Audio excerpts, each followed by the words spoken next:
I would never, like, in a group setting with a guy I just met in front of everybody, just be like, hey, can I talk to you about accepting Jesus as your personal Lord and Savior right now? Now, I understand Ray Comfort Wood. He has a whole thing where he does that. This is the Talk Down.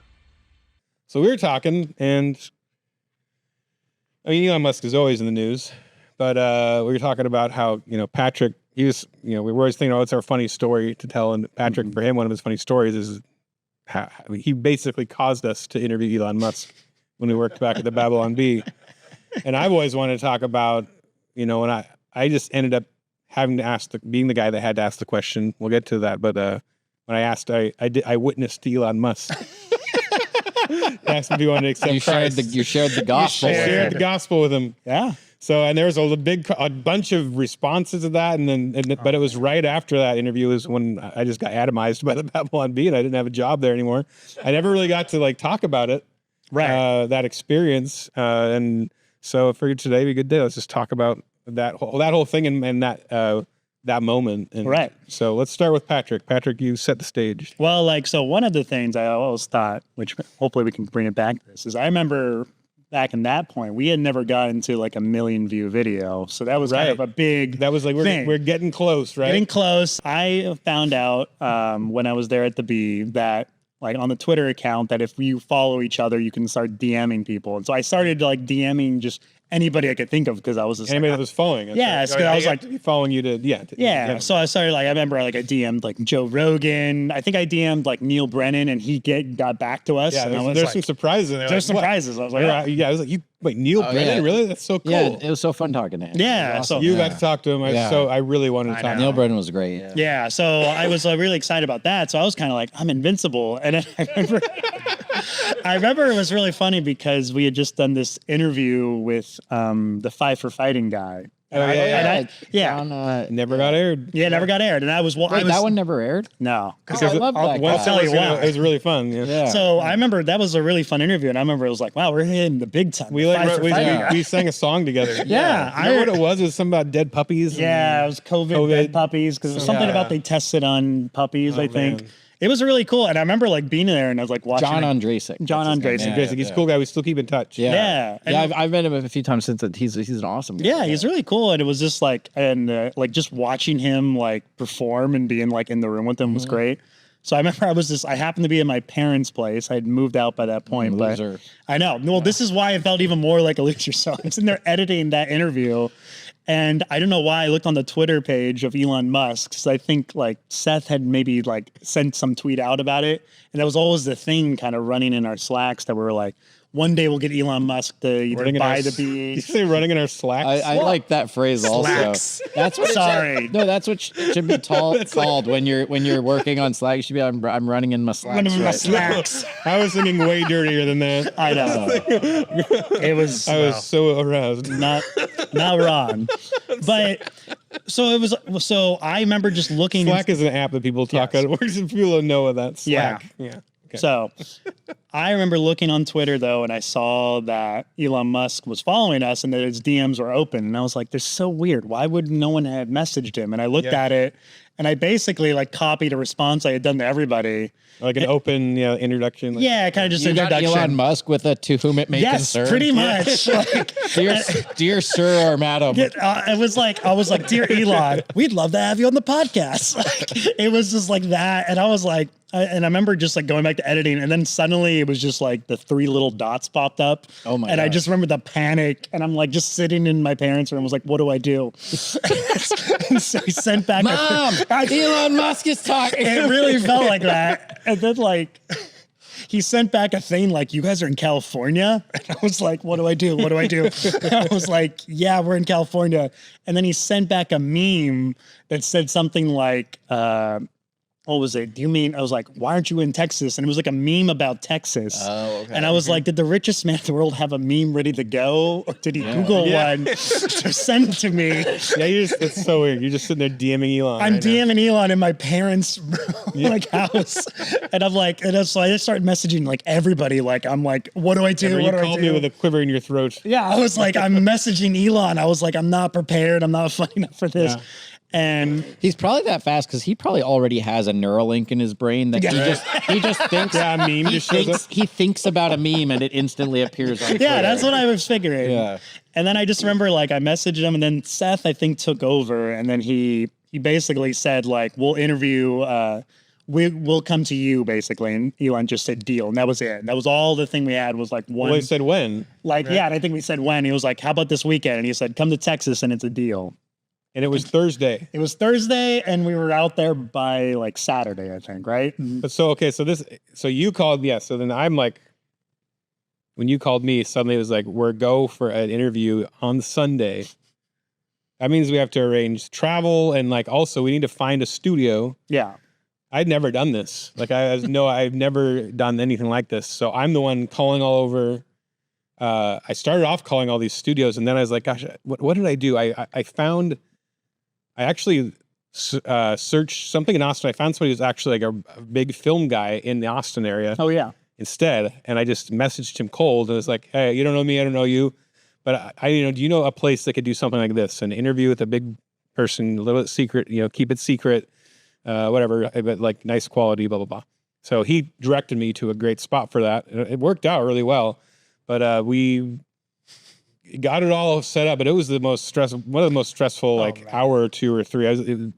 Because I remember plans kept changing, I remember it was like really intense. It was like going back and forth. Everyone was like, "Who's gonna go? Who's not gonna go?" Yeah. It was like, for a while, everyone's like, Kyle doesn't want to go. He wants to go to Disneyland, which is a constant thing. Yeah, so it was his Disneyland. It was a constant, but I remember flying out there and we were still like, we're not completely sure if he was going to do it or not. Yeah. And I think at that point he hadn't been on many interviews. Like he'd done Rogan, but not really. It was such a sought after interview at the time. It's crazy. Yeah, and then so then we get out there, and I remember like we were preparing with Brandon and the lights and everything, and we were like just kind of going there. And I remember everyone came in and we we're kind of just sitting there like, is he going to come? And he come. And I remember like Michael Malice showed up as kind of like the backup interview. Yeah, that was the plan too, because we didn't really know if he was going to come. You weren't sure until he arrived. Pretty much. Yeah, because all we had was just him like, oh, see you Sunday or whatever. He just sent you a meme. And then like, I guess that's a compliment. Legitimately, all he said was see you Sunday. There's no like, hey, I'm Elon's assistant. Let's set this up on Google Calendars or something like that. Yeah. Nothing else. All the way till. I think someone may had talked to Seth like, what's the address? It was like a tiny bit of something on the day of. On the day of, like really close to the interview. So we couldn't have, if we had waited for somebody to confirm it, it never would have happened. Right. So we flew out there on that tweet. Seth spent a bunch of money, and we were like, all right, see what happens here. Yeah. And then it was like, I just remember like myself going back and forth, like, because we was like, all of us had the cameras all set up. We had like the sound guy. And I just remember like going back and forth, and then suddenly I was just like staring into Elon's face. And I can't remember if was it like looking directly into the sun? It kind of was, because I remember I think he put out his hand and he was like, Elon. And I think I just shook his hand and I said, I know. Yeah, I was ready to just show you. He just walked in and I remember like a bit before, like an hour before or something, I was out front smoking a cigar to calm my nerves, and I was strangely not that nervous for it. The weird thing for me is I didn't know much about him at the time. I had never dreamed of interviewing him, and I didn't really have questions for him. Yeah. That's why I ended up being the guy just like asking all the stupid joke questions. But I remember when we were standing there and I was my cigar talking to Michael Malice, who's such a great guy. I kept noticing all the same weird homeless guys walking by. One was biking by, one was walking by, or one was sitting over here. And it was so weird how they were on repeat, like NPCs in a video game, and they all had sunglasses on. No, yeah, and I remember there was like a biker just biked by. Yeah, like he kept 6 biking times. by. Yeah, it's weird because Elon seemed to suggest that if we left California, we wouldn't have to deal with that. Yeah, exactly. I guess there's homeless in Texas too. So they were like not, and then also like the one homeless guy, like he looked homeless, but he walked very boldly like a security guy. Oh, nice, confident homeless man. He didn't do his like he should have done like a meth limp or something. Though that was a fun moment though, when it was like, it's just sitting outside, like just kind of being like, what's gonna happen? Yeah, you suddenly realize. Usually, all the homeless people are stressed, depressed lemon zest. Yeah. Yeah, and then the interview was actually started. Yeah, which it was like, and that was weird. Yeah, It just happened because he sat down and he just started talking and we're like, oh, I guess it started. Yeah, there was no like intro or anything. It was kind of just like, so who are you guys? Why are you here? like it was like he started interviewing like them. Yeah, he started asking us questions. And I sat there very quietly for about 30 minutes straight. Yeah. Because I think part of it was that I knew that my question was going to be a stupid joke question, which is what I always do. Because I knew Seth was going to be asking all the straight, Seth and Kyle, especially Seth, are big fans of Musk. Matt's a huge fan. He would have had a million questions. These guys had all these questions ready to go. So I knew like I wanted to be the funny guy, but then I noticed anytime they tried to crack a joke, he took it completely seriously and then he answered it for like 15 minutes. Oh, he didn't, which is awesome. Yeah. I love if that. you ask the right joke. I love that. Yeah. So that was the kind of thing that I picked up on as I started realizing I had to kind of introduce my question with some kind of a joke. I can't remember how I went into my first question or what it was, but because I do think that the interview did start to loosen up a bit as it went on, because I did get some of my joke questions in, and I think they landed as jokes. But it was hard at first. So what's confusing also is what me and Brandon did on the interview too is that we actually switched things around a lot. Oh yeah, how much did you switch it around? I think because we took anything that felt like something that was like had been done, so it was almost like the first half was almost like the last half. I think. Okay. So it's like all your questions got moved up to the front. So the best. Yeah, and the thing I think people didn't realize too is that what me and Brandon did was like, if you ever noticed that like Elon and like Joe Rogan interviews and stuff, he has like the longest like pauses. Yeah. He'll just go he goes a lot. Yeah, and like it was that long, and I cut it all out, so it actually sounds like he's really. Remember how much time you guys actually cut out in the end? Oh, it was so much. I mean, it was like that was the thing. Solid 3-hour talk, right? You should see if they'll release a director's cut of exclusively 3 hours. 3 hours of Elon Musk pausing, just pausing and just going like. And we did that. I mean, you guys did that. I was your support.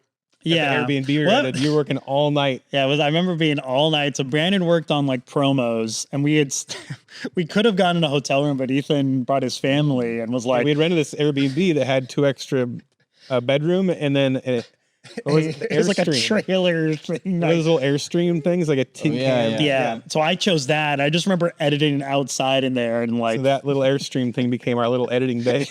Nice. And we were just like editing outside, editing in there all night long. And a funny throwback to right now, because my whole family just had stomach virus on that trip. Right. My whole family had stomach virus. I was somehow the only one who didn't get it. Yeah, which I was kind of thankful. So I had taken through care of my whole family in the Airbnb all night the night before the interview. Yeah. And I may have given Elon Musk stomach virus. Yeah, maybe. Which I was thankful that I was outside there. I wasn't going to bring this up. By the way, we always meet up for dinner to go over notes before this. And Ethan literally goes, I had a really bad stomach virus this week. And then immediately accidentally drinks out of my iced tea glass. Just goes, as he's telling us he has stomach virus. Yeah. He was like, it was so bad, and I'm not sure if I'm over it. We both drink these giant urinal-sized iced teas with a giant straw in them, and they were both on each side of me. I got the wrong one. I'm really sorry, Adam. That's all right. I feel okay so far. Yeah. But yeah, so I remember you coming in at like 6 a.m, and then I think I slept for 1 hour, and you brought like food to me.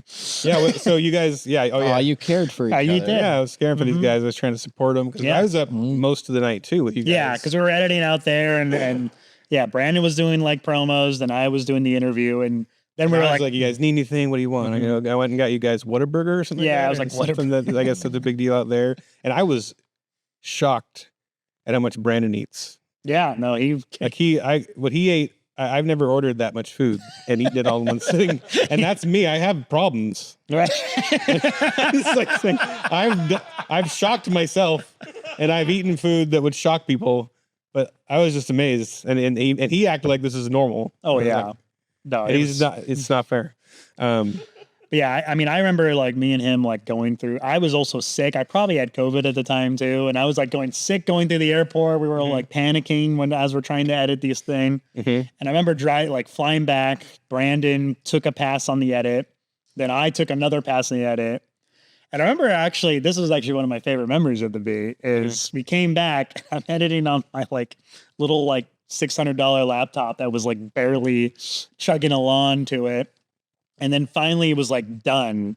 And I just remember like, it was actually really cool because like Ethan made like the picture for it. Kyle was out there writing like the copy. And then I just remember like posting it. And then that was like, we were for like a newsroom. It was really cool. I was like one of my favorite memories because everyone was just like came together. Dan was like posting the thing on it was just like this coolest thing. Like, then we wait. And then we just sat there. That video up and wait to see the numbers come in. Yeah, it was wild. Yeah, I had been up all night working on all that, like, because it's it was after it got posted. Mm-hmm. He got a bunch of backlash because a portion of the video had been saved as the paid version, which is what we do with every episode. We have the subscriber portion that's for the to subscribe, which we would have made a lot of money if people you probably made some. So the subscriber portion. So Elon said, "I did the interview for free. I'd appreciate you guys just put the whole thing up for free." So we said, "That's fine," but that required a whole list of things to do to fix that. Patrick, don't you try that with our subscriber portion tonight?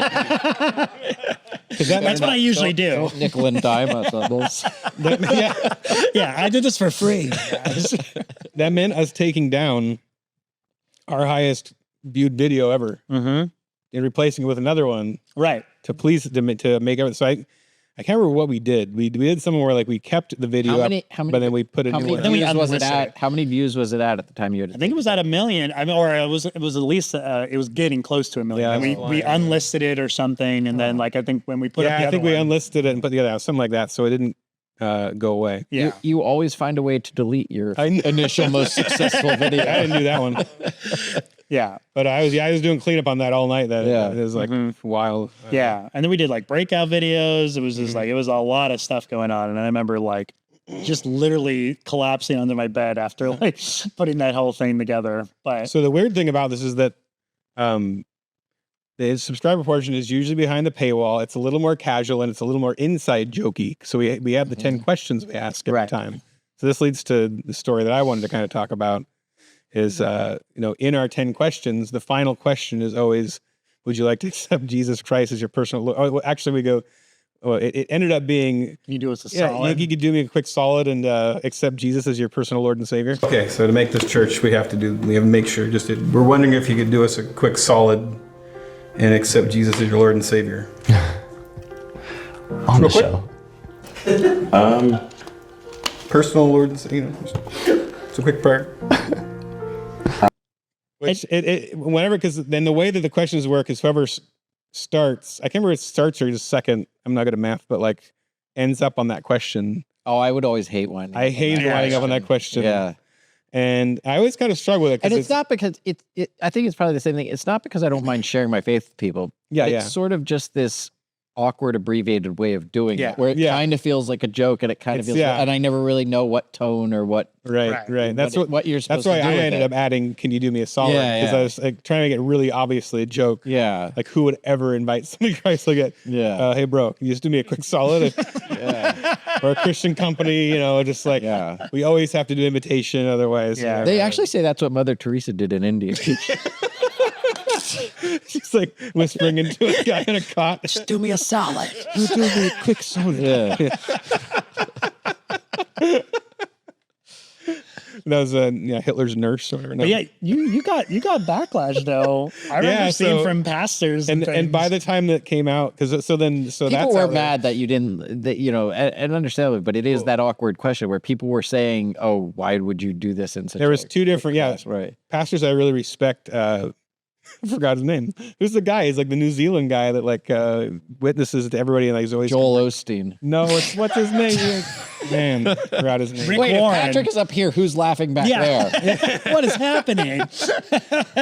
New Zealand Street. Oh, Ray Comfort. I didn't. Ray Comfort. Yeah, he's a great guy. He's been on the podcast. Yeah, he was on. I didn't get to interview him, but yeah. Oh, okay. I did. I didn't know who he was. Yeah. I think I don't even remember if I did or not. I've met him. I just remember that name. But all these like apologetics and all these like Christian thought leaders, whatever, on so they were all at videos. I put the picture on there of all these videos. You search Elon Musk accept Christ. That was me asking him, "You want to do me a solid, bro, and accept Jesus Christ, your personal Lord and Savior?" Of course, he took it totally seriously and like gave him a very long answer. It was super awkward, but the weirdest thing to me is that there was two responses to that. There were the people that were mentioning now that were like, dude, you had, okay. I mean, I want to talk about both. First is the one that you had the richest man in the world, the most power, this guy has all this power and influence and stuff. You had the chance to ask him to accept Christ and you blew it, man. You blew it. Now, to me, with anybody, we were like 3 hours into a conversation, but it wasn't just me and him one-on-one, for one thing. I would never, like in a group setting with a guy I just met in front of everybody, just be like, hey, can I talk to you about accepting Jesus as your personal Lord and Savior right now? Now, I understand Ray Comfort Wood. He has a whole thing where he does that. And that's his gift. Clearly, not every Christian has a YouTube channel where they're killing it with these like conversions. But, and where I am kind of in a way mocking that, or I think that's the joke. Yeah, is that's always the like awkward thing coming at the end of any Christian event. They'll bring in like all the entertainment and cool light show and rock band and like what's up, bro, and funny skits. And then it's like all of a sudden the piano music starts to play. Yeah, it's a small way apart of that. Right. Nice. Yeah, that was one criticism we got. That I was part of Ellen's record-breaking Oscar selfie. You took the photo, right? Are you in there? You like find your face in there? No, I was just part of the team that. Oh, yeah. It's not important. I don't think any of them are Christian. Kevin Spacey was in there. Oh man, He was. I remember Mark's that. safe. Yeah.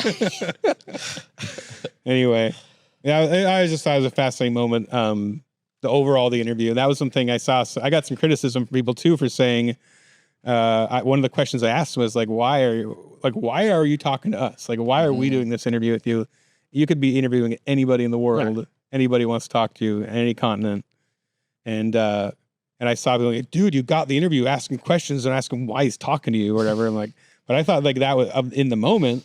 Why is the richest man in the world fascinated with this Christian conservative little, satire site? Right. And I was fascinated by that. And I was fascinated by what's it like to be rich. So that's why I kept asking him, like, why aren't you Willy Wonka or Batman or like Iron Man? Yeah. And then, And now, thanks to you, he has riches in heaven. Exactly. Yeah. You think he made it through that needle eye? I don't know.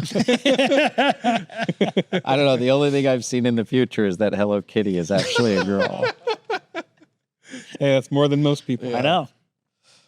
But yeah, wild time. But and then the end of it was that it was our first million video. So yeah, and then we made it. Also losing my job. Yeah, it's cool. Which there was a weird part. Which is still mysterious whether the Elon Musk interview had anything to do with me losing my job. But anyway, yeah, it was ending on a high note for sure. Oh man, that was a good video. You should check out our channel for more great videos from the Talk Down and go to thetalkdown.com and maybe become a subscriber or something. If you like being talked down to, subscribe to the Talk Down. Do it. Do it.